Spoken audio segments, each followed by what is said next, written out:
In this episode, some things will never change.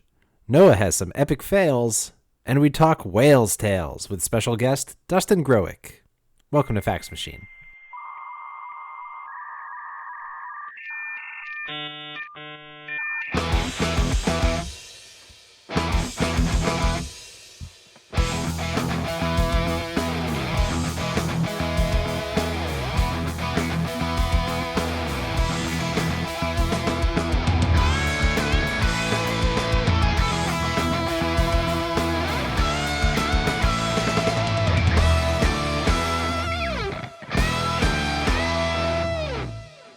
Hello, listeners. My name is Rob, and I'm here virtually alongside my co-hosts Noah. Hello. And Em. Hi. The regular cast of Fax Machine, a podcast by and for people who are curious about everything, but especially the things that make them laugh.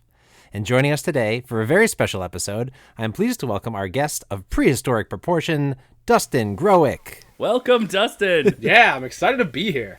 So Dustin is a museum consultant, science communicator, and the host of Dino 101 every Friday night. Dustin, it's a pleasure to have you. Listen, just right off the bat, I need to let everyone know you cannot tell any dinosaurs I'm doing this. The story I'm telling tonight does not have to do with dinosaurs. Oh, man. This may be a breach of contract with the dinosaurs. I'm not sure.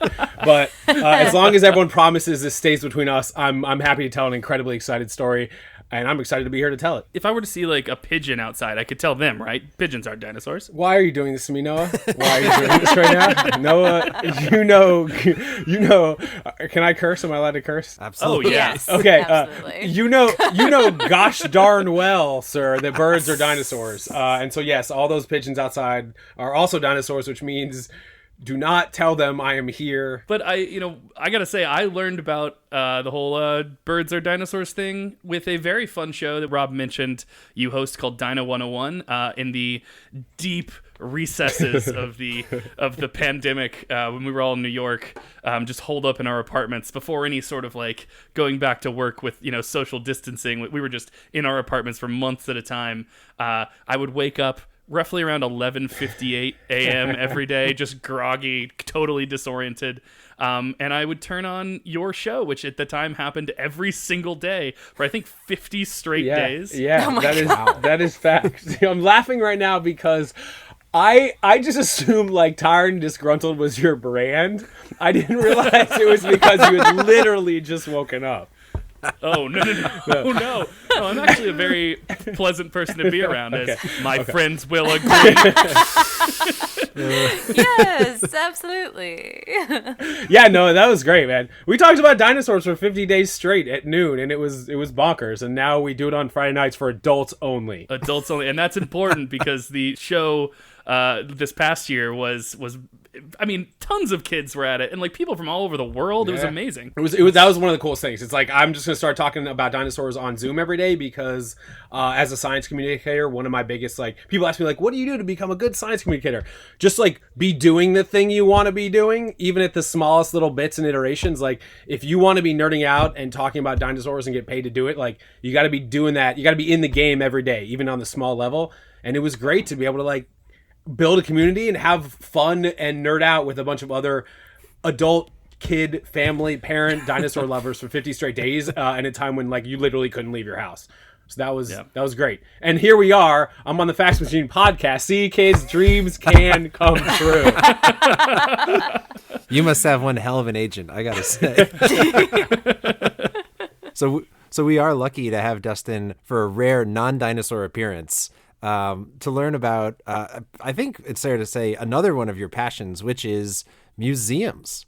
I know that you have a predilection for the prehistoric, an excitement for the extinct, and a fossilized fervor. Nice. But we're going to, alliteration is Emily key. was like, nah. I have some notes. All right. They've heard better here.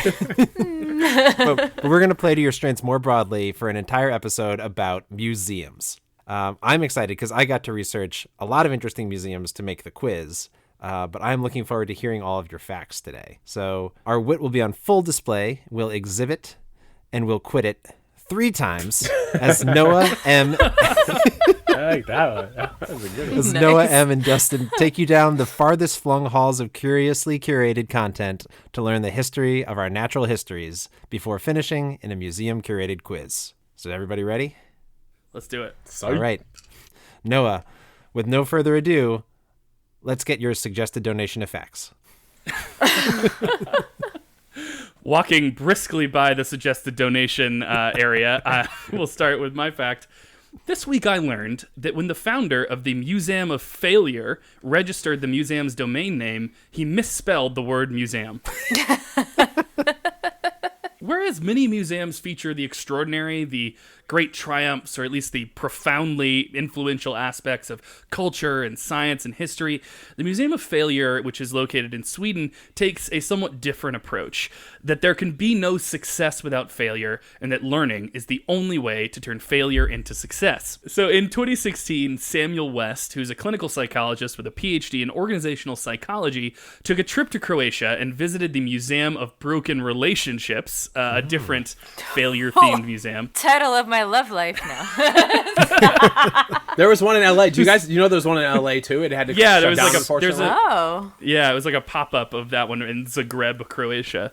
And the Museum of Failure actually was in LA for a bit too. And it's moved around a bit. And one place that it was in was I'll get back to you later, was the Dunkers Culture House in Sweden. Another place it was in was a festival in Paris called, it was I don't know, it was the Festival of Flops, basically. I don't want to say it in French, but so it's moved around please say a it in bunch. French. Noah, can you please say it in French? I didn't Do write down grace the us. French. From memory, just translate it. Okay, well, yeah, just give me a second. The quote Festival of Failures, or the Les Foirés Festival des Flops. That was worth it. I'm glad I could oblige. So basically, though, this is he went to this museum in Croatia called the Museum of Broken Relationships and was just inspired to take this idea of failure being constructive or even in some way like cleansing, and apply it to something he was interested in, which was specifically why some products fail while others succeed.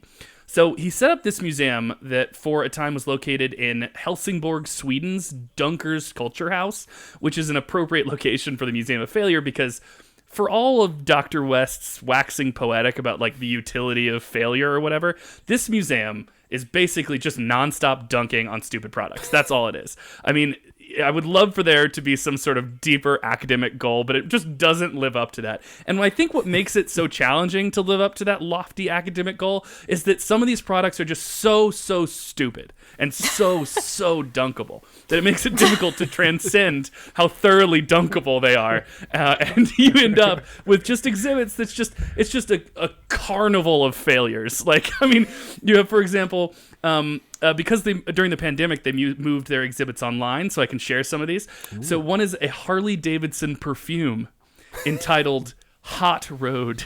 No. And Apparently it smells like the sort of warm leather motorcycle seat. The seat, the part where your ass goes. if you bought that, that would be a real asphalt. Okay. So another one, which you may be aware of, is Olestra, the zero-calorie fat substitute that was used in foods billed as 100% satisfaction, 0% guilt, until it became known that it caused anal leakage, and people experienced 100% regret.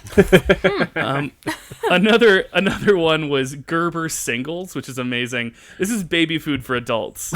I support this idea. Go ahead, and then I would go ahead first. Go ahead. All right, let me say what, basically information I got from the museum, and then you can tell me what you think of this idea. So Gerber imagined a world in which 20-something professionals with no time to cook could crack open a delicious jar of creamed beef while they burn the midnight oil. And by the way, burning midnight oil was one of the side effects of Olestra.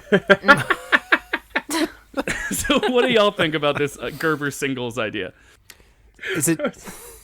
It's just pureed food, like just adult food, basically. in baby I mean, form.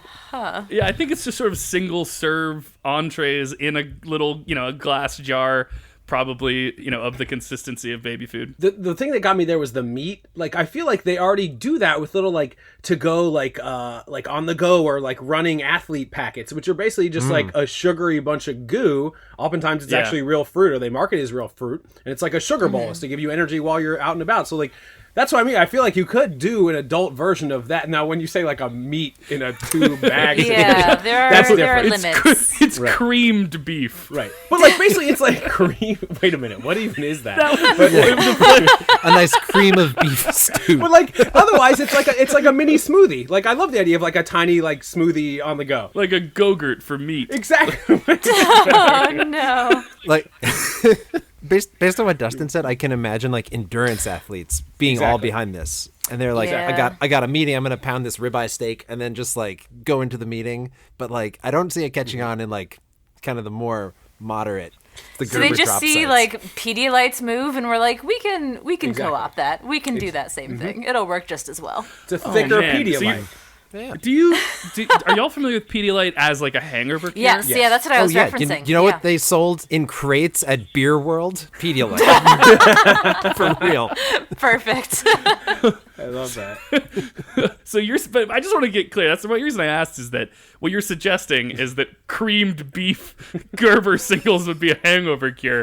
Because there's nothing I want more when I wake up hungover as hell, just like wishing my life would end. And there's no better way to hasten the end of your life than one of those. There are people who swear by like raw eggs and Worcestershire sauce. Why not? You know, don't knock it till you try it, and somebody else try it, because I'm not going to. Well, I wouldn't swear by this so much as I would swear during it. Like, God damn it. I mean, I'm afraid it would make its way into like breakfast, like brunch hangover drinks. So it'd be like a cream beef Bloody Mary. Oh no! It's just a rare Bloody Mary. It's oh, God. Oh my God. Yeah. I want a fruit smoothie sugar bolus, and you are creaming meat, putting it in a tube, and having it first thing in the morning. So now I do understand the failure aspect. I'm back on board. I got it. Yeah, okay. I'm glad that we could come to some sort of agreement on Gerber singles. I forgot the name, and it made me laugh all over again. So the next one is the Euro Club, which is not, in fact, a Paris discotheque. But, in fact, it is another tube, with the vague shape of a golf club, so that you can urinate while you're hitting the links. And to basically look to casual passersby like you're teeing up for a drive. So you kind of hold it in the way you like hold a golf club like 45 degrees out from you or whatever. So basically, when it comes to this product, forget about your tea time. It's pee time. Wait, but as a man, I hate that do you product swing? less. No. Let me just say no. It's the first time I've been asked that question. I think it's a static urination device. I just can't imagine that actually being like discreet. Like, it looks like a golf club to someone watching with, and they're like, they're not swinging the golf club. What's going on over there? It is suggested by the product that this may take some practice to use, and it suggested that users practice in front of a mirror at home to gain confidence.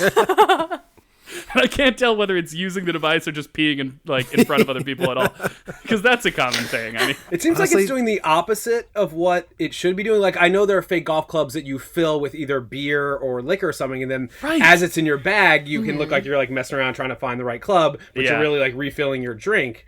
Also, you're outside. Like, just go pee on a tree. You know what I mean? Like, you're inventing a problem that doesn't exist. Right, I think they're concerned about like indecent exposure, in like well-trafficked areas. This is going to keep you from getting kicked out of the country club. This is your golden ticket. Yeah. I think, honestly, you do have to carry it around after that as well. The market for this isn't really golf courses, it's pub golf, because that's where you need it the most. Wait, I have a question, though. You just said you have to carry it around afterwards. Yeah. Why would it collect your... I assume it doesn't collect your urine. Right? Like, why would it collect it if it's on the ground already? Like, it should I assumed that it went into like a little reservoir at the bottom. But, that was, like, also shaped like a golf. No, that's a I very assumed good it was point. just open at the other end. Yeah. Yeah. Well, it's a stupid idea to begin with. But if they did it the way I was thinking about it, it deserved to fail. It might be slightly redeeming if they did it the way you were thinking about it, but maybe they didn't, and that's why it failed. And we should jump on that. No, maybe the drink club and the urine club should be combined into one. You just to make sure which shaft of the club you're like either drinking from or peeing through. So all in one. Well, it's something like Natty Light. You can't tell the difference. Right. It's fair. It's just cycles. So, and also, finally, one of the museum's most often written about exhibits was a line of frozen dinner entrees from Colgate, the toothpaste company, which purportedly included the Colgate lasagna. Was there fluoride? Like, what's the connection here? Well, that's a good question because there actually isn't one. And perhaps appropriately for the Museum of Failures, this is an example of the museum's failure. There is no evidence that Colgate ever produced or marketed frozen lasagna, and the exhibit now includes quotes from a Colgate representative who says that no such product ever existed. So it occurs to me that the Museum of Failure could have an exhibit on itself, inside which there would be a miniature exhibit of itself, and so on, nested infinitely. I just think that'd be kind of cool. But as much as this museum is really just like a series of punchlines, the underlying motivation to study and learn from failure is obviously worthwhile, and certainly not a concept that would be alien to us as scientists. So I hope that after we're all done giggling at exhibits about failed products such as a spray-on condom or the Microsoft Zune or... Oh, the Zune. That for some reason evoked like a, oh, bless their heart kind of reaction from me. Didn't even know that was buried in there, but there it is. The real journey was all the Zunes we didn't listen to found along the way. And then, and finally, Lifesavers holes, which are basically donut holes, but for lifesavers. People will engage with this concept both to normalize and destigmatize failure, but also to enable us to avoid old pitfalls and make the world a better place, or possibly to finally achieve that universally shared dream of a minty lasagna in a baby food jar. Wow. So wow. Can I say that I've used for this podcast before a book that I found in like the dollar rack at like a bookstore somewhere in the South, and it's called Worst Inventions, and at least three of my facts have been from this book, and I feel like it does as good of a job of collecting it, but I'm pretty sure one of the things you mentioned is in there. Is that right? Yeah, and it's in the other room, so I don't want to run and get it, but that was the book that gave us the plastic house, the dicycle bicycle where the two wheels are side by side, and doesn't work. If you're trying to imagine how that works, it does not. Because it's basically a wheelchair, but there's nothing that prevents you from flipping over backwards. The wheels are really big, so you just spin in the middle. But I think there was like a counterweight, right? Didn't we talk about that? There was some sort of... Oh my god. Theoretically there was, and the pedals should have kept you, but like there's... Yeah, the physics the didn't prototype work out. tests were not positive. Also, in science, I think you may be familiar with the Journal of Negative Results. It was an actual journal. After 15 years, it was founded in like 2002. After 15 years, the Journal of Negative Results was shut down because it was deemed a failure.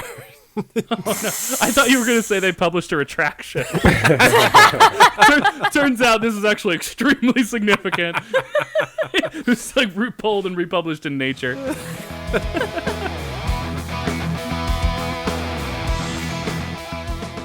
This week I learned that the most lucrative art theft in history happened because a music school dropout was afraid of missing a Grateful Dead concert. Okay. Was it worth it? We can debate that. So this fact comes from my love for the Isabella Stewart Gardner Museum. It's one of my favorite museums ever, and I've been there more than any other museum, actually, I realized the other day. And it's also the site of a famous and still unsolved art heist that happened back in 1990. And this also comes from my recent viewings of Netflix's seemingly burgeoning genre of foreign language heist shows. I don't know if you guys have seen these, but like Lupin and Money Heist, I've been all over them lately. I love Lupin. Yeah. Oh my god, same. Dude, so good. But needless to say, they've been leaving me feeling a little heisty. So I figured to delve into that for my fact. But first about the museum at the center of this. So have you guys been there, first of all? No. Yeah, totally. You have. I have actually not. Yeah. I've been to hundreds of museums, and this is in my like top 5 I've heard is amazing that I have not been. So it's incredible. Get me incredibly pumped about it. And I won't even tell my story. I'll just leave and go to the museum. Beautiful. Oh my gosh, dude. Okay, well, I have a whole like description type thing for in case you guys hadn't been and for our viewers. So buckle in and let me know if by the end of this if it bumps from like your top 5 to your top 1. Okay.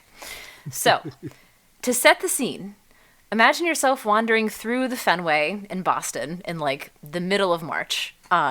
During which it's icy and muddy and squidgy, and it's just this icky expanse that's made only slightly bearable because the extremely aggressive geese that usually terrorize the area still have yet to return for the spring. Like, don't mess with them. They're evil. Just regular Boston. Yeah, I get it. Yeah.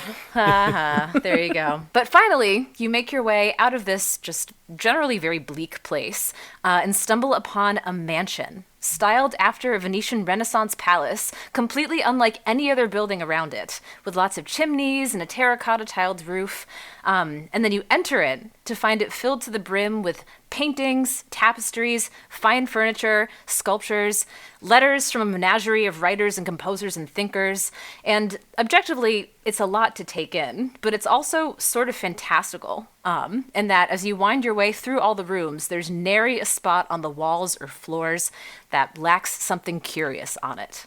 And then as you settle for a moment in the courtyard, this warm, airy space at the center of it all, surrounded by palm fronds and tropical flowers and the gentle gurgle of fountains, you're struck by the thought that outside, it's still March in Boston, and you can't imagine how this place exists in that one. That's the Isabella Stewart Gardner Museum. It's at once chaotic but dreamy, cluttered but sumptuous, less a museum and more the estate of some worldly, eccentric, distant great-aunt, which actually describes Isabella Stewart Gardner herself pretty well. You've painted a picture that should be hung on the walls of the Isabella Stewart Gardner. Indeed. But I did want to talk a little bit about Isabella Stewart Gardner, the namesake of the museum, because she was a pretty interesting personality. So she was born to a wealthy family in New York City in the 19th century, and she was well educated, traveled, went to finishing school, typical 19th century rich people stuff. And at 20, she married an also wealthy guy named Jack Gardner and moved to Boston with him. So pretty early on in her marriage to Jack, she faced a number of personal tragedies. Their son died suddenly of pneumonia when he was 2. After a miscarriage, she was told by doctors that she couldn't have any more children. Her best friend died. And sort of as a consequence of all of that, she just became withdrawn and depressed and self-isolating, to the extent that her doctors suggested travel as a remedy. Again, 19th century rich people, shit. And it worked. Across her life, she traveled all over the world, keeping detailed scrapbooks and collecting art and artsy friends along the way, including people like John Singer Sargent and Henry James. So in Boston high society, she was known as an unpredictable, unconventional heiress/patroness/socialite, doing stuff that freaked people out, like showing up to the Boston Symphony Orchestra, wearing a headband with the words, "Oh, you Red Sox," just embroidered on it. Times, I guess, were much simpler back then, but also, go Sox. Wait, was that a pro Red Sox or anti Red Sox? Oh. Come on. I do like that a doctor recognized that the cure to her problem was to leave Boston. Go anywhere else and you'll feel better, I promise. And even as more personal tragedies affected her life, including her brother-in-law's suicide, which then prompted her and her husband to adopt his nephews, and later one of them actually committed suicide as well, she seemed to continue to find escape in the art that she collected, along with the sort of intelligentsia company that she kept, and in her and Jack's dream to build a museum for their collection and share it with the public, which is to say, by this time, her collection had come to include ancient Roman, Islamic, Chinese, and Egyptian art, medieval religious iconography, and even works by Titian, Rembrandt, Vermeer, Velázquez, just lots of the masters. And also worth mentioning here as a pause, although she purchased her art abroad, like through a dealer, a lot of that art was looted originally. Some of it she smuggled into the country. On the premise, as was a thing back then, and I guess perhaps still a bit now, of saving it for people to view. That is to say, some of the ideas behind collecting this art were presumptuous at best, imperialist at worst, realistically both.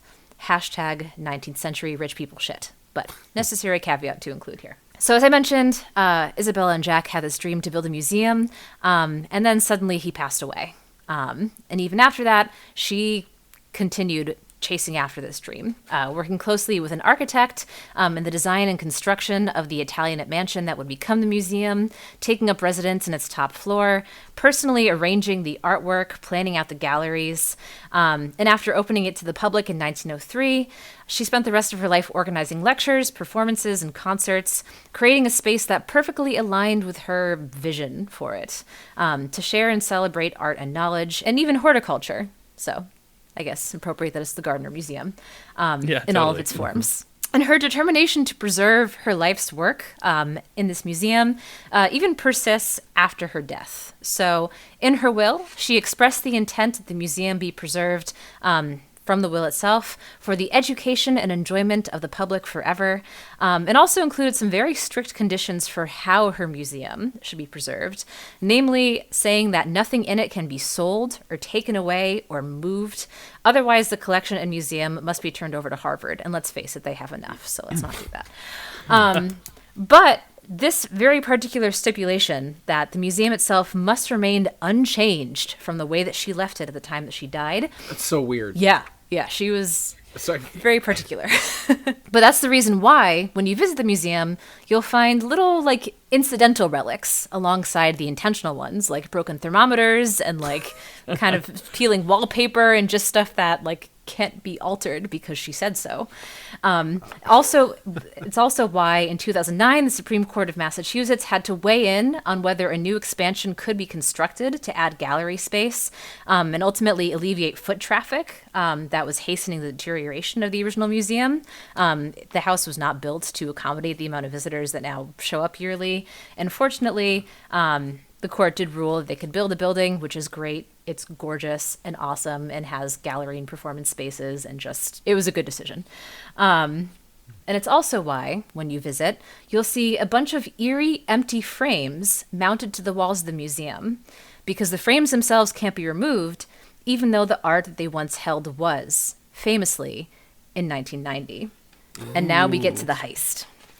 So there's a heist? Oh yeah, I forgot there was a heist. I warned you this would be long, and I was very enthusiastic to tell it. But yes, we're at the heist, the moment we've all been waiting for. So it happened in the early hours of Sunday, March 18th, 1990. Two men dressed as police officers, spoiler, they were not, pushed the buzzer to be let into the museum on the premise they'd gotten word of a disturbance in the area. So the security guard on duty was Rick Abath, a recent Berklee College of Music dropout who let the officers in, and at their request called his coworker on duty to come down as well, and then stepped away from his desk, which was the turning point that basically made all of this happen, because at that desk was the panic button that he could use to alert the real police. His motivation for doing so was because one of the fake police officers, said that Rick looked familiar and speculated whether there was a warrant out for his arrest. And Rick was eager to dissuade these officers from that suspicion because, according to an NPR article describing a 2015 interview with Abath, when this came out many years later, in quotes, he was worried that if he was arrested on a weekend night, and this was Sunday morning, he would be in court until Monday, and he knew that he had tickets to that night's Grateful Dead concert in Hartford, and he didn't want to miss it by being in jail. You can imagine him getting tied up, and he's like, guys, seriously tonight? Oh, Grateful Dead are in town tomorrow. I would imagine that people who are into the Grateful Dead probably go to Grateful Dead concerts multiple times a week. That's their thing, right? Well, so here's the kicker. Speaking of which, so he did, even after a few hours later, getting found by the real police and untied and released, did still go to the concert that same night in Hartford. and actually wanted to go again to see the Dead on Monday night for their next concert in Hartford, but then saw all the headlines about the heist and was like, it might not look so good to just like be out of state for consecutive days after I was at the scene of a heist. I guess I'll come back and not see them 2 nights in a row. Not even for like the optics of him having been a security guard who failed, but for the the fact that it looked like he might have been a co-conspirator. That he was there and then just escaped state lines to go see the Grateful Dead. If there's any idea that you might be a flight risk or somehow attached to this crime, and your choice to go is to Hartford, like of all the places you could go to, you pick Hartford, you deserve to be in jail. Hartford be the Pirates' Cove of New England.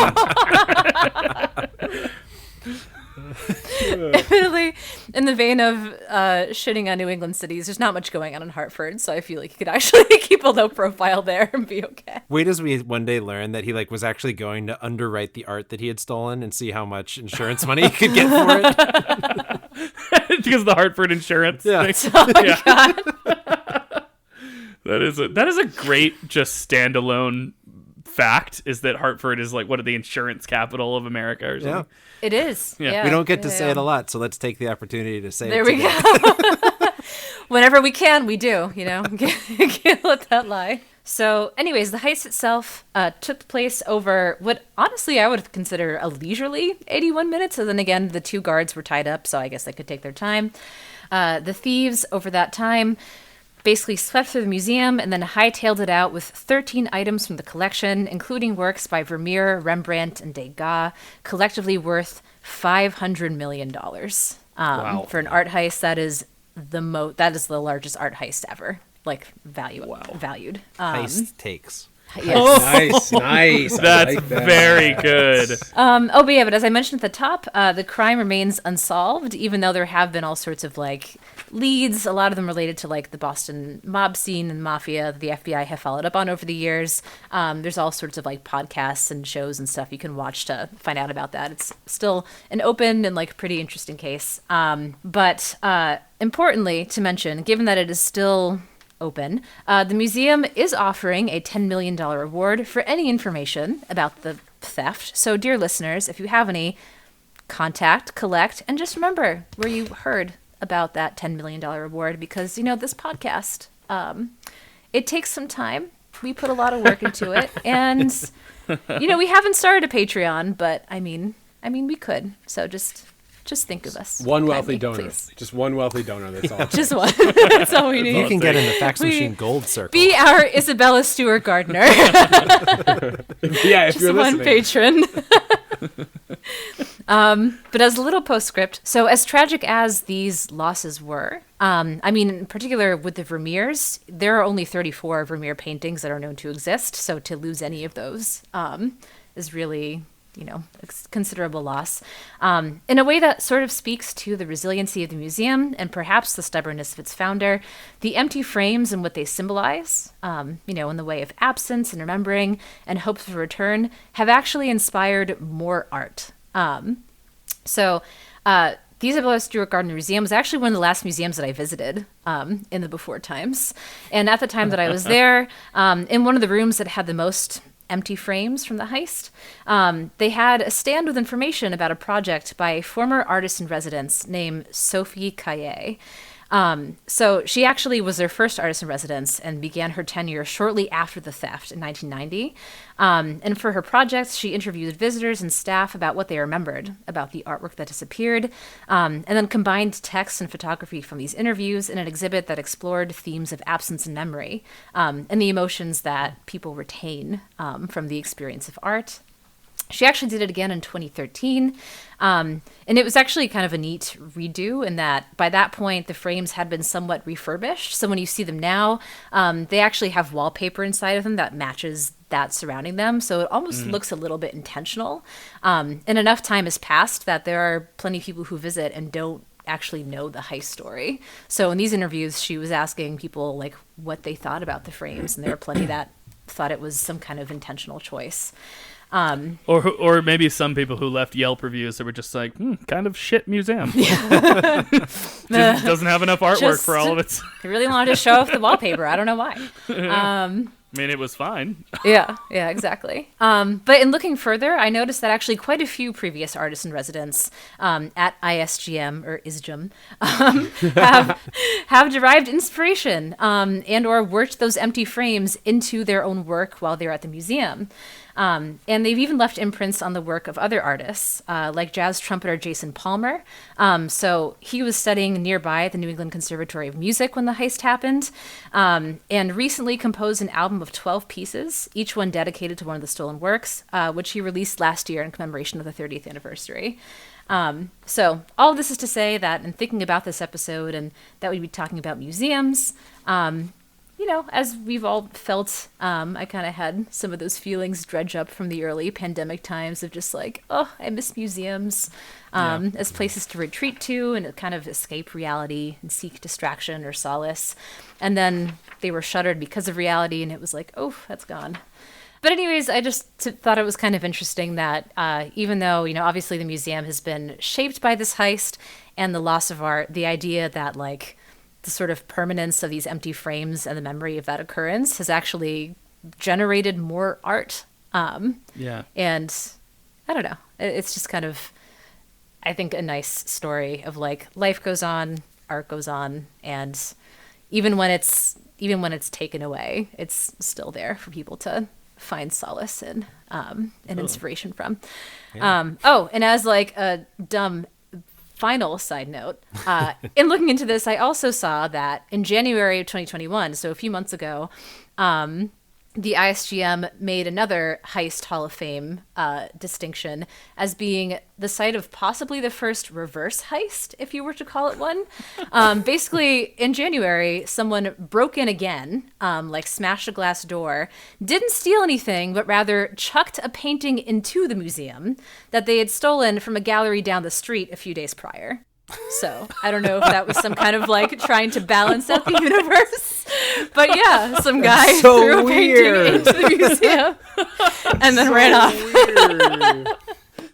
Do we know whether or not it was like one of the original stolen paintings? No, it definitely wasn't. Like vigilantes are out there trying to reclaim the if ISGM only art. That would have been, I think, a much bigger story. But it was just kind of like, sure, man. I have never thought of the idea of stealing something from one museum and then breaking in and putting it in another museum is incredible. Can you imagine if someone stole? Honestly, imagine someone stole an okapi, the taxidermied okapi from the American Museum of Natural History, went across the park and then put it on top of the Temple of Dendur and the Met. I love that. I want to hang out with that person. That's such a good idea. Just to say, if that happens, we are officially all fucked.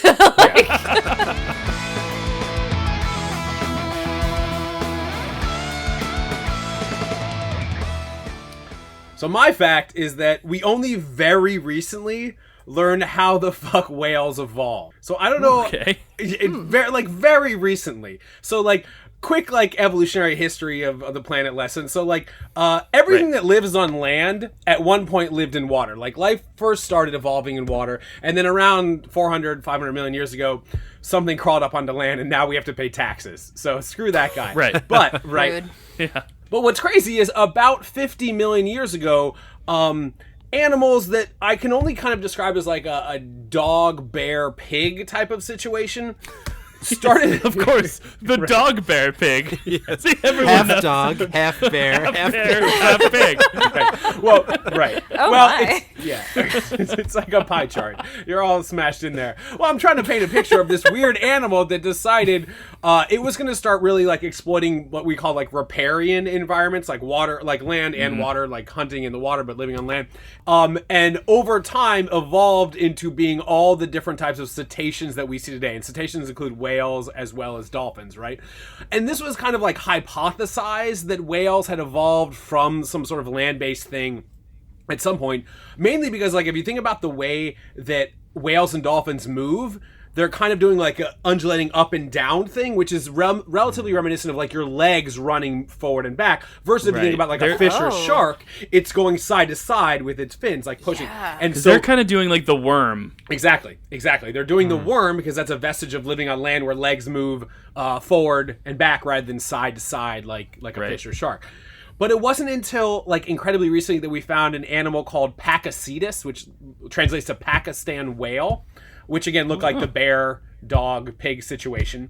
And then it wasn't even until more recently that we found another early whale. We call them early whales or basal whales. It's called Ambulocetus, and Ambulocetus literally means walking whale. Walking, yeah. Awesome. So I'm gonna ask you guys, how recently do you think that we actually found Ambulocetus? How recently did we find it? How recently do we actually find fossil evidence that really put together these pieces of what we had already thought was the bonkers evolutionary history of whales? I remember at some point when I was like a little kid, so let's just say in the 90s, I remember seeing a video about or some sort of maybe educational nature show or something about how whales had sort of come from, I remember them describing it as wolf-like, sort of like wolf ancestors. So maybe the dog part of the, and so it had to at least as far back as the 90s. I don't know exactly when. So there were like certain species here and there. They're like, oh, this looks like an early whale. Like some we'd found way back in the 1830s. But as we started to really piece together what that tree looked like, Pakicetus wasn't even found till the 80s. Ambulocetus wasn't found until 1994. And I just love that because, like, we think of, like, paleontology literally as, like, an extinct dead science, but, like, we're finding things relatively recently. We still are, especially in dinosaur science. I know we're not supposed to talk about dinosaurs. Don't tell them. But, like, we're finding... Don't tell them. Hey, don't put it on us. Don't tell them. We're finding new dinosaurs all the time. When I was a kid, like, I don't... Like, I remember Archaeopteryx was like, I don't have any sense of, like, how true this was or how recent it was, but I remember in, like... certainly like the mid 90s that like when I would go to like the Houston Museum of Natural History that Archaeopteryx was talked about like it was this big deal that was like it felt recent, it felt current. I don't know when Archaeopteryx was discovered, but I certainly feel like some of the like biggest dinosaur related discoveries that people can like totally name and talk about even like now are quite recent. I mean, the rate at which we are finding dinosaurs. I always find a way to swing it back to dinosaurs. The rate at which we are finding dinosaurs. I got him, guys. Got him. Yeah, right. Bait and switch. We're finding so many. We're finding them in a very incredible clip, and we're finding them in parts of the world that just haven't been explored, really, because the majority of time, like dinosaur science has been a thing. We've been looking in the American and Canadian Rockies primarily. There's been some stuff in like Mongolia as well, but like the last 10, 15 years, amazing fossils out of like China, out of Argentina, out of Morocco, South Africa, Egypt. So we're in a heyday for finding dinosaur fossils, and I'm really excited to see like how we're finding new not only finding new specimens, but like figure out new techniques to figure out what colors they were, like which ones had feathers, what colors those feathers were. I mean, Spinosaurus, was it a newt? Was it a stork? Did it live in water? Did it live on land? Like, we don't, like, I don't know. I'm excited. I'm excited about all the stuff that we don't know in paleontology. But we're not here to talk about dinosaurs. We're here to talk about whales. I mean, you say that, but what have we been doing? Well, dinosaurs are a gateway drug to science, and so that's true. Yeah. Okay, so where were we? We were talking about whales. We learned I learned very recently that we actually had concrete evidence for like what we would think of as an evolutionary tree for whale evolution. And this is all to say that like not only is it interesting to me that we recently found out or figured out really like without a doubt the lineage of whales, but the fact that like we right now, human beings, the incredible improbability that we share time and space with the largest animal that's ever lived on this planet ever is bonkers. And so, pop quiz, Emily, do you know what? I don't know why. Listen, once a science teacher, always a science teacher. I'm sorry, Emily. Do you know which species of whale currently alive today is the largest animal to have ever graced the face of the earth? The blue whale? It is the blue whale, which is crazy. Some long-necked dinosaurs were a little bit longer, but as far as weight and girth goes, at about like 200 tons. And about 200 tons, about twice as big as any dinosaur we've ever known. So cool, we're talking about whales. Obviously, I'm going to mention dinosaurs, but what does this have to do with the museums? Well, it just so happens that the largest animal to ever live is hanging from the ceiling at the greatest museum to ever exist, the American Museum of Natural History in New York City. Now, I assume that many people listening right now have been to the American Museum of Natural History. They've been to the Hall of Ocean Life. And if so, you can't miss it because it's, again, I don't know if you guys have noticed, but it's the largest animal that's ever lived.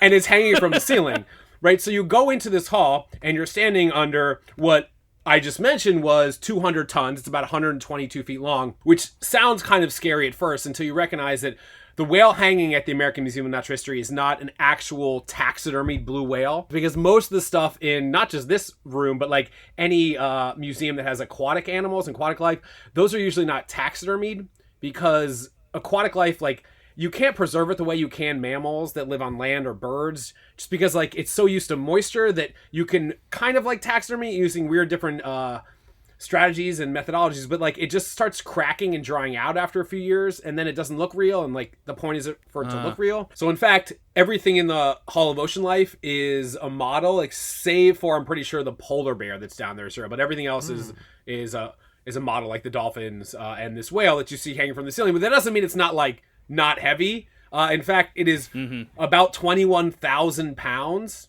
and it's hollow and it's fiberglass. Wow. Yeah. So it hasn't always looked like this. Like now when you go and see it, it's blue. There are these spots on the other side. There's these like stripes on the other side. Originally, though, this is based off of a dead female blue whale that washed up on the coast of Argentina, like way back in the 20s. Because like we didn't have underwater camera technology. We weren't really seeing blue whales in the wild so well. So originally this was based off of a dead, bloated zombie whale on the beach, basically. So originally the hung whale was gray, bloated, and the eyeballs were popping out. Right. Ooh. So over the last couple, or I guess about a couple decades at this point, they pushed the eyeballs back in, give it this nice blue color, put the stripes and spots on the bottom, and here's your next mission, seek and find, next time you're at the museum. If you stand under it and you look up, in about the midsection, 2/3 of the way from the tip down to the tail, you'll see kind of like a little spot, big spot, I'm throwing up air quotes, big spot, because whales are also mammals. No, I don't know why I've turned this into a pop quiz, but you know what spot that might be if we're also mammals? Right in the middle of their body. Mammary. No, not their boobs, not their whale boobs. Umbilical there cord. You go. There's a belly button. The goddamn whale has a belly button. Sorry.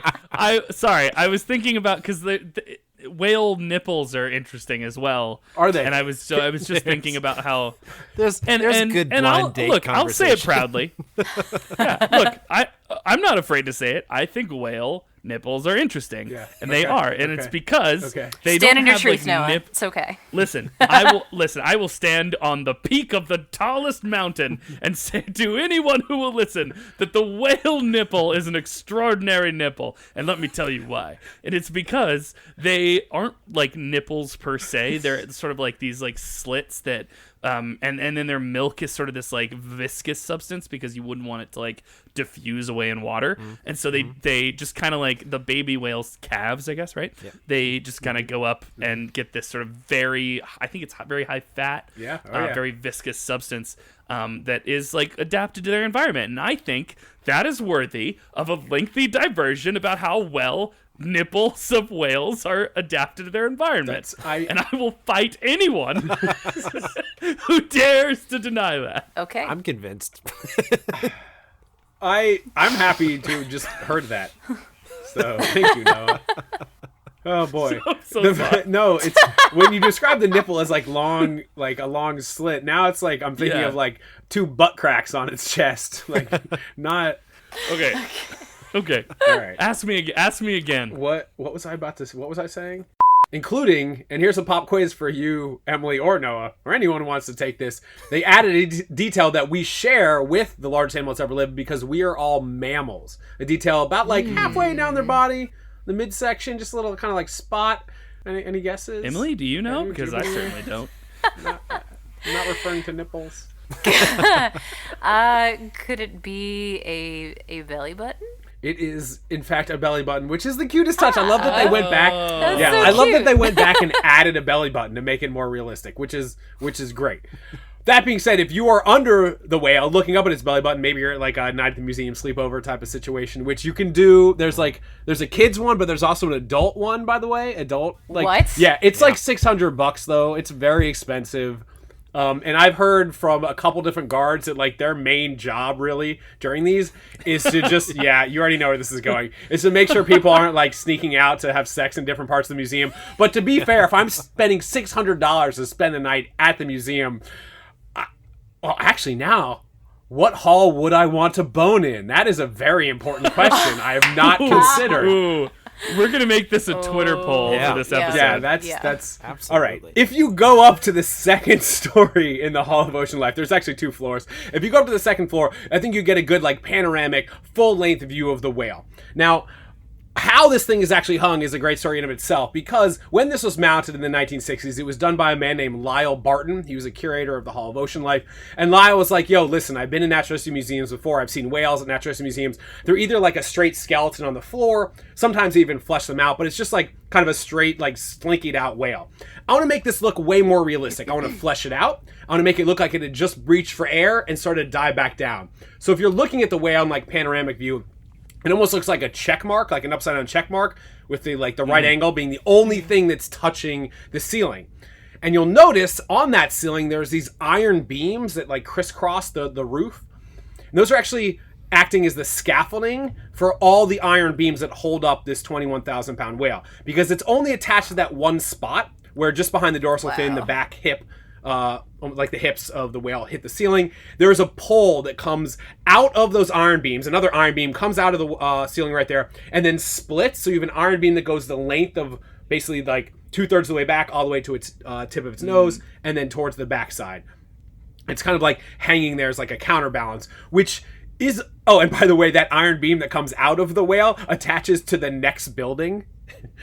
By the way, the museum like cantilevers. No, for sure. Like, it's a pretty incredible feat of engineering. Like, the phrase that just, whenever I'm looking at it, the phrase in my mind is just structural integrity.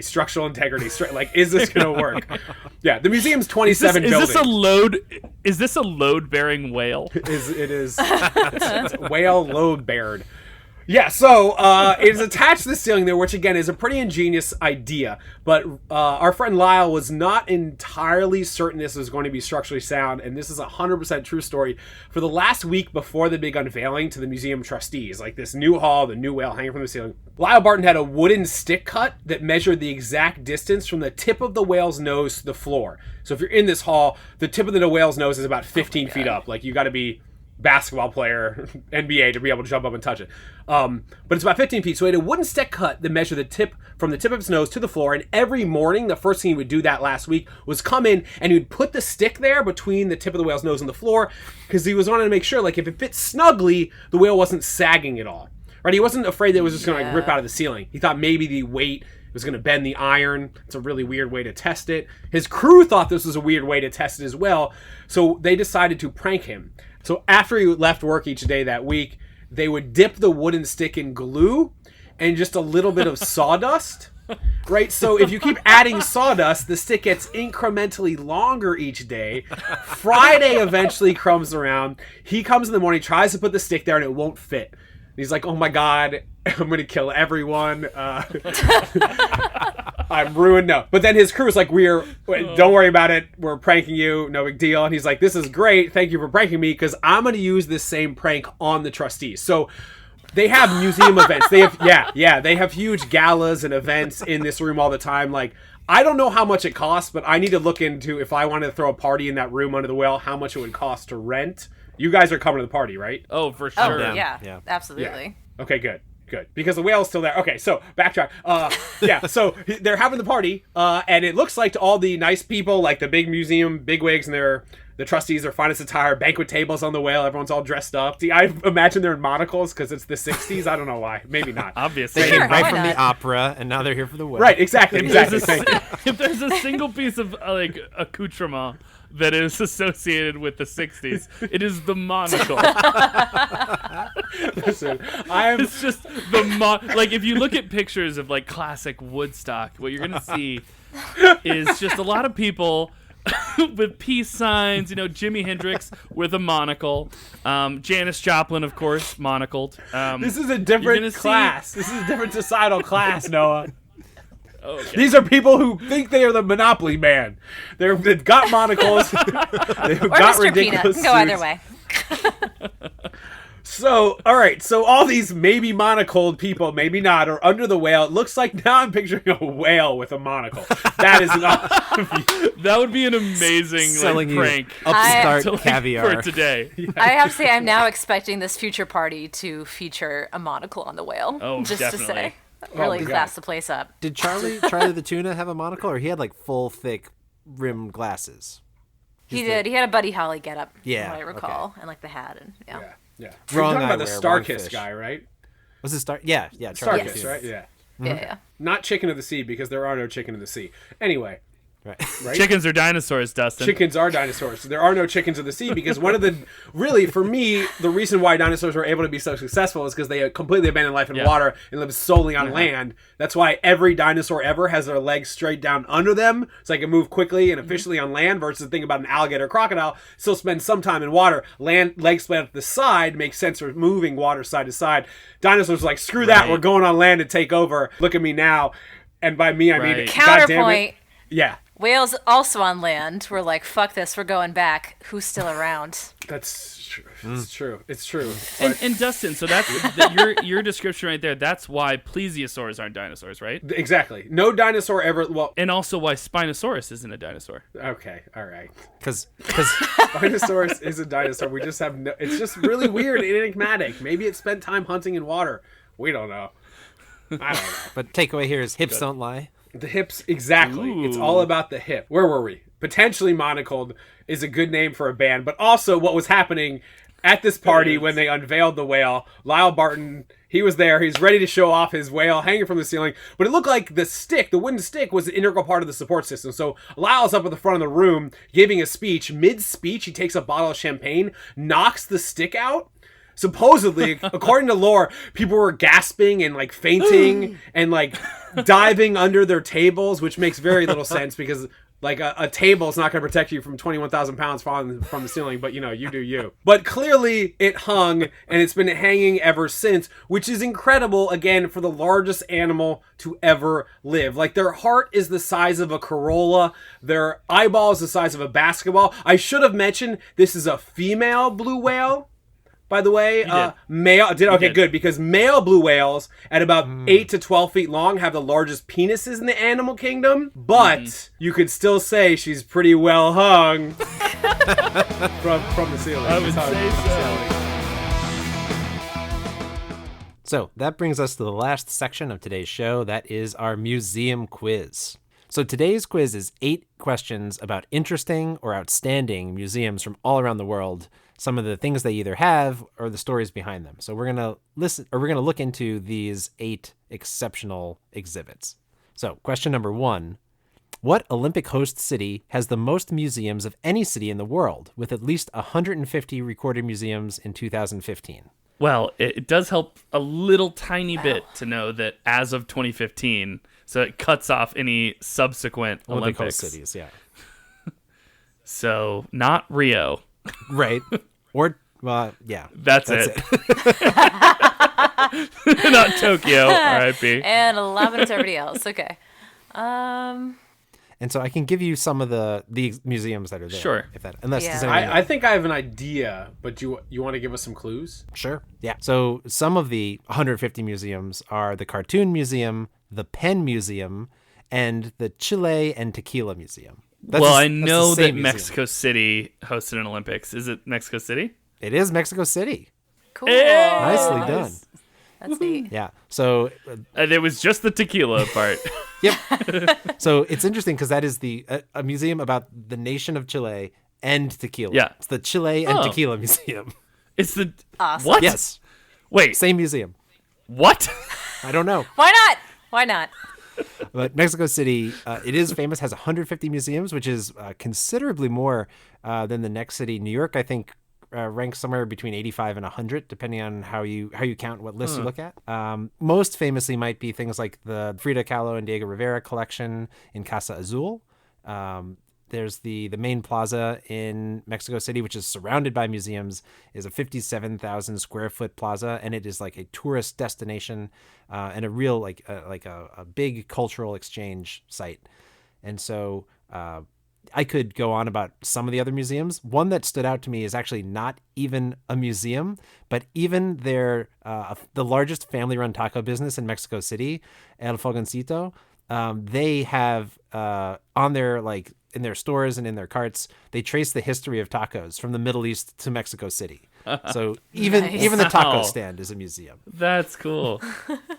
Question number 2. Considered the finest medical museum in the U.S. and perhaps the world, what museum features Soap Lady, a human skull collection, the conjoined liver of Chang and Eng, John Wilkes Booth's vertebra? I believe you are speaking of Philadelphia's own Mutter Museum. That it is. Yeah, I couldn't remember the name. Nice. Okay, nice. So Yeah, that's a great. But they also have like a giant colon. Like someone didn't poop for like 4 years or something, and it's like a giant. It's like it's the size of a human. Like there's a colon. It's like your best friend. Your arm is around it. It's wild. It's huge. So the Mutter Museum is fascinating, as we've already kind of mentioned. Their tagline, which I love and kind of want to adopt, is "Are you ready to be disturbingly informed?" It's so aggressive. Oh, man, it's that's so so unnecessarily aggressive. I love it though. And it's like an almost questionable collection of human samples, a lot of really cool old medical equipment. There's I know at Weill Cornell there's actually one of the old conference rooms has a very small, like one bookcase kind of medical museum of old microscopes and old surgical supplies. One last thing on the Mutter Museum is in November 2019. Do you want to guess the name of the exhibit that they opened? The next plague.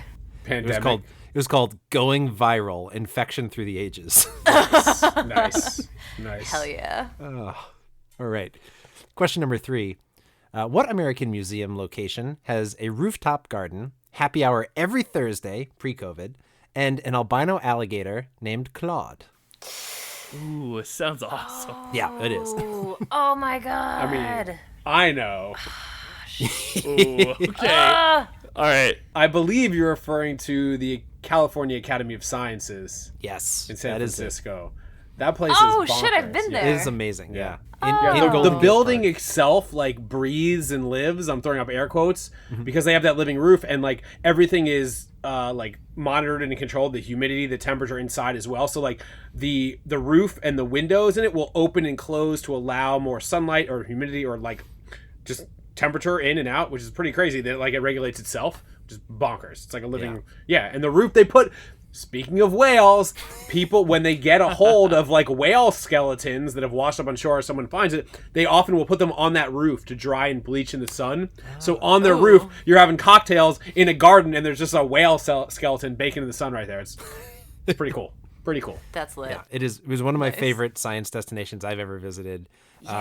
Claude the alligator is like right when you walk in, he's like in the back main lobby, and he kind of is the entrance to the aquarium that is like the basement of this place. Has these just amazing aquaria exhibits.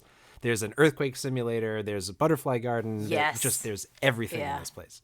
So California Academy of Sciences, well worth the trip and a day. Where is it? Where is it in California? San Francisco. I think it's in Golden Gate Park, Yep. right? Or one of the parks. Oh, very cool. Yeah. I don't remember if this fact check this later, listeners, but I'm pretty sure at some point a kid's shoe fell into Claude's enclosure and it ate it, and then they had to have surgery. They gave Claude surgery to remove the shoe. Oh no. I don't know. Think. Claude. I'm like 60, 70% sure that's real.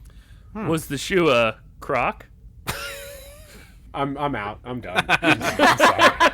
We lost the guest. we seek to break every guess. You lasted longer than most. So, question number 4. In Austin, Minnesota, not far from the factory where it is produced, a museum details the history of what famous canned product? Yeah. Can you repeat that one more time? Yeah. So, in Austin, Minnesota, I'll try that again. In Can Austin, you Minnesota, repeat it one more time? In Austin, Minnesota, not far from the factory where it is produced, a museum details the Campbell's history tomato of what soup? famous canned product. So, the 2 hints I'll give you is that one sign in the museum reads, "Please do not eat the exhibits," and another details how the main location that it is shipped is Hawaii. Oh, is it Spam. spam? It is spam. Nice. All right. So yeah, the Spam Factory is in Austin, Minnesota. I had no idea that was made in Minnesota. Neither did I. Yeah, Yeah, that I and am. then Hawaii is by far the number Right. one consumer of Spam, not per capita, like total. They eat so much Spam in Hawaii. You go to the grocery stores in Hawaii and there's like a Spam aisle with like varieties of Spam and like different choices of Spam. No, there It's were wild. varieties. Wow. What Yeah. are the kinds of Spam? You can get them like kind of with different flavorings, pineapple, chives, like all these like different things that get mixed in, different preparations. It all looks exactly the same, but to the discerning Spam consumer, I'm sure they're all very different. I wouldn't have the palate to. You know, if you made it out of an early whale, you could call it. Oh man. you we could go. call it Spambulocetus.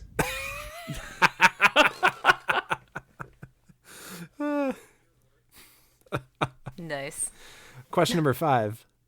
Several times a year, what New York City museum, the largest in the world of its discipline, releases its holdings from its collection for actual commercial use? Oh, interesting.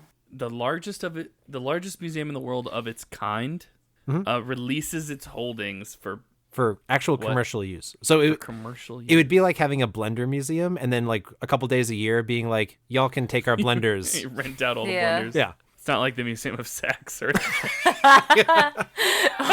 One day a year, we lend out all the dildos. Signed quite a waiver on that rental. that's where they come from. No.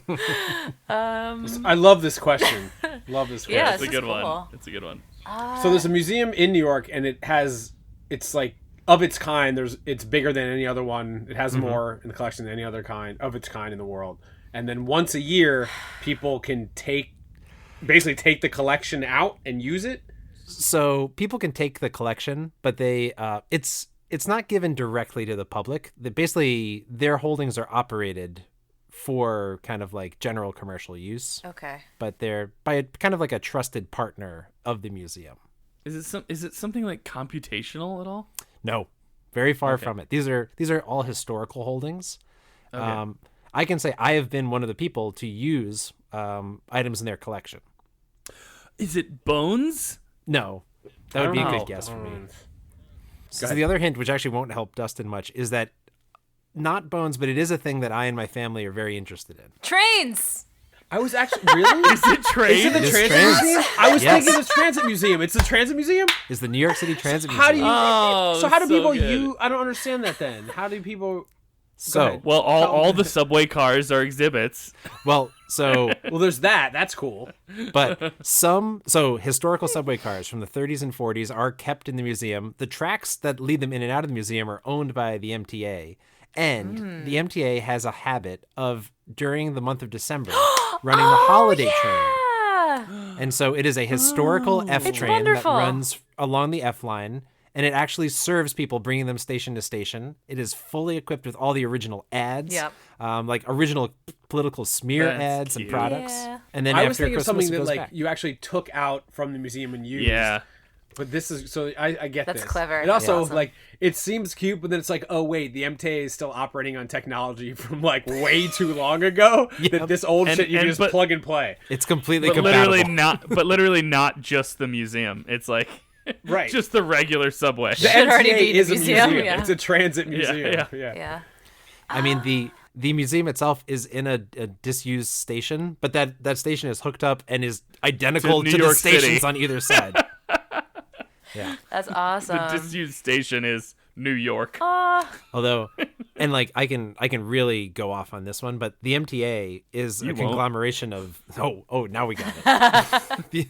the MTA is 3 separate independent companies that used to operate subways around the city.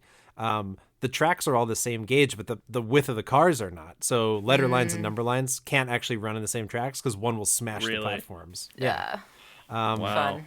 But the technology that controls them has been like still being updated. And so after there's that fatal Amtrak crash maybe about 8 or 10 years ago. I remember that, yeah. So everyone was like, we need positive track control to basically say whether or not tracks are clear. And the way that the subways are wired with all these different companies just kind of slapping down tracks and like not really worrying about how they integrated, it has taken 40 years to even move towards being able to do that.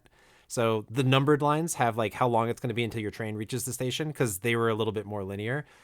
All the mess of lettered lines running out in Brooklyn and stuff, they're like, it's been an engineer's nightmare trying to make a system that can actually tell what train is on what track at what time. Right. Yeah.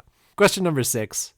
The Vent Haven Museum in Fort Mitchell, Kentucky contains the remains, in air quote, of vaudeville performer Champagne Charlie, along with over 900 others like Kenny Talk.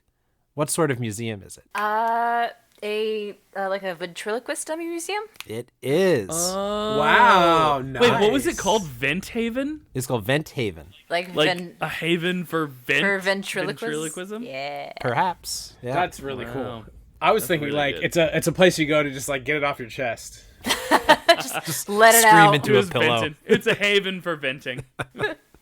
But so it's the only ventriloquism museum in the world. Most of I can't imagine why.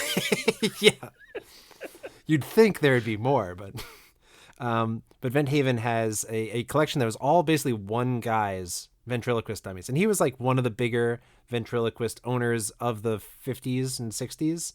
And then he bought some I others. bet he had a monocle. Suit him. I also bet he was a dummy. We know his type. Yeah. Listen, if you're someone in society who's walking around with a monocle, you're probably pulling the strings. Nice. I don't think that's that kind of puppet. I think this is more of the hand of Doesn't the matter. ass puppet. Doesn't matter. It Still works. works. Doesn't matter. Oh, I'm sorry. It's a This is very good. Very right. good I'm sorry. joke. This Very is the good type joke of about puppet. puppets. I forgot. This is the different type of puppet where you put your entire forearm up its ass. Right. That's how this one works. Okay. Or into a small mechanical operation chamber. I don't know how this works. Details. I need to go to the There's, ventriloquism like, you can museum. use whatever euphemism you want for ass. So Okay. so if you do want to know, venthaven.org/behind the scenes has a Behind the scenes. Jeez. They have a fantastic, again in air quotes, video series about ventriloquism, and it's just like the folks who run the museum making YouTube videos. They have some crazy dolls. They have walkers, which are dolls that can take a number of motorized steps, like No, standing thank you. upright. No, thank you. I don't like it. Some of the dummies have kind of like preset things where you can time blinks and nods, but they have little switches to make them blink, wink, change their facial expression. However, there's a real movement against Bluetooth or remote controlled dummies because that's just not art anymore. It has to be manually operated. Question number 7. This one I'm particularly happy about for you, Dustin, because it actually, I think, fuses two things that you're very interested in. Okay. The North Carolina Museum of Natural Sciences is already promoting their 2022 exhibit, Dueling Dinosaurs, which I imagine is a combination of dinosaurs and verses. Ooh. We haven't mentioned versus yet. That's true. I was gonna say a lot of our listeners probably overlapped with versus at caveat. At least yeah. our New York listeners. So they may get that joke, but just in case, maybe somebody should explain. Yeah, Dustin, can you tell a listener who had never seen No, Versus? I miss verses. We used to have scientists get on stage and we'd have a battle royale of ridiculous topics like sex versus pizza or dogs versus cats or dinosaurs versus mammals. But what I thought you were going to say was dueling dinosaurs. It was like going to be two dinosaurs with like handguns, like pew pew pew. I don't know why those guns sounded like lasers, but Happens. Okay, but sorry. Dueling Dinosaurs. So the North Carolina Museum of Natural Sciences is already promoting their 2022 exhibit, Dueling Dinosaurs, in which fully preserved bones of 2 adult specimens were almost totally recovered after 67 million years. Also excitingly, they're 2 different but very well-known species. What are the 2 marquee species of dinosaur that were part of the dig? Admittedly, when you first described the scene of dueling dinos, all that came to my mind were just like 2 T-Rexes like pointlessly trying to punch each other. So I'm going to say one is a T-Rex. that is correct. Yes! One is a T-Rex. Well done. That is it. Is the other one either a Stegosaurus or a Triceratops? Yes. Okay, so is it a Triceratops? That's correct. Hey! Hey! So Nice.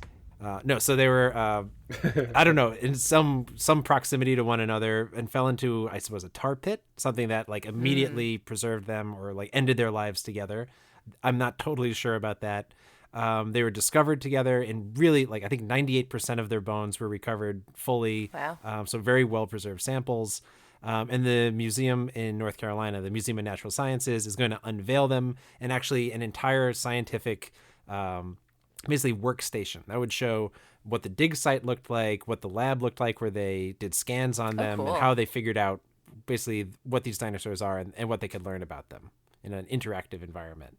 The other the other thing that I think is really cool is that they do trivia every Tuesday, virtual trivia at the North Carolina Museum of Natural Sciences. Oh, cool. Sick. And it's the only one I've ever seen that does Kahoot-based trivia. So one of their curators. What is that?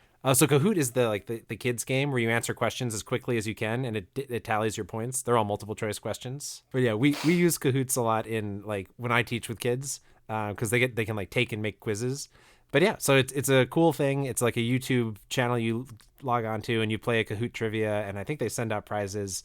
And I met the curator at one of Kate Downey's events for online web stuff a few months back. So Cool. really nice guy, good people. Nice.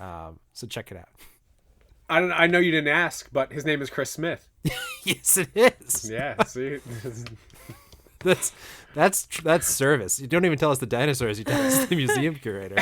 He wasn't going to talk about he's great. dinosaurs. He's holding strong. That's a human. Chris Smith is a human. He's not a dinosaur. He's cleared. Yeah. He's okay. And question number 8.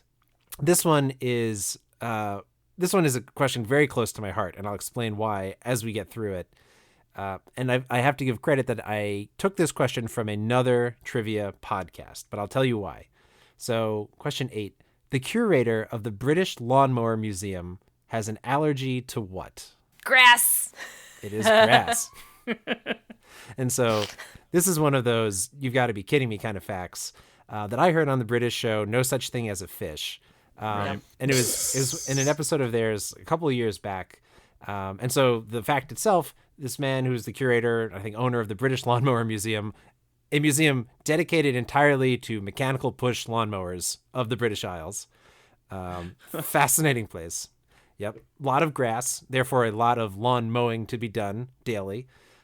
He suffers from allergies to the allergens in grass and pollen. So he suffers, but he does it for the love of his hobby. Inspirational. I think it's a hilarious fact. But Noah and Em, does this fact ring a bell for you?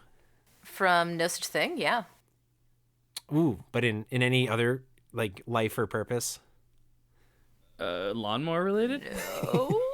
What are we Wait, missing? yeah. Okay, so let me take you down a road to the fall Would you of cut to the chase?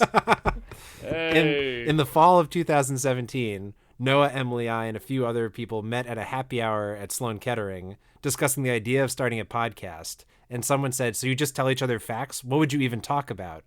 And I offered the idea, well, this guy who runs a lawnmower museum is allergic to grass. And over beers, we had a conversation about how crazy that is and how that you could definitely have a podcast just talking about weird facts. And someone then asked, what would it be called? And we said, I don't know, like Fax Machine. And to me, that was like the birth date of Fax Machine.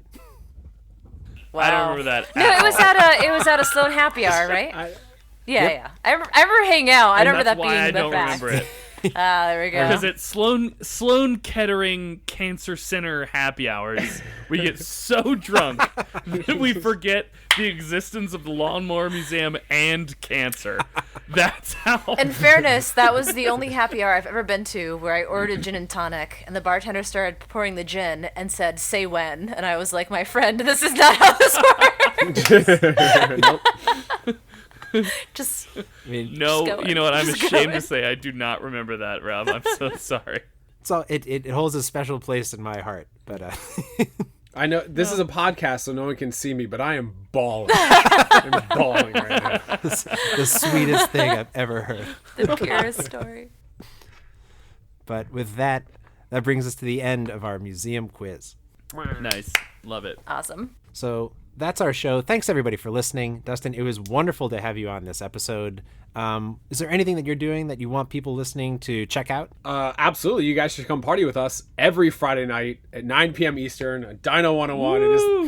It is grown into be a ridiculous time, and I love it. So yeah, follow me on, my name's Dustin Growick. You can find me on Instagram or Twitter, and I post about it and dinosaurs probably more than any grown man should.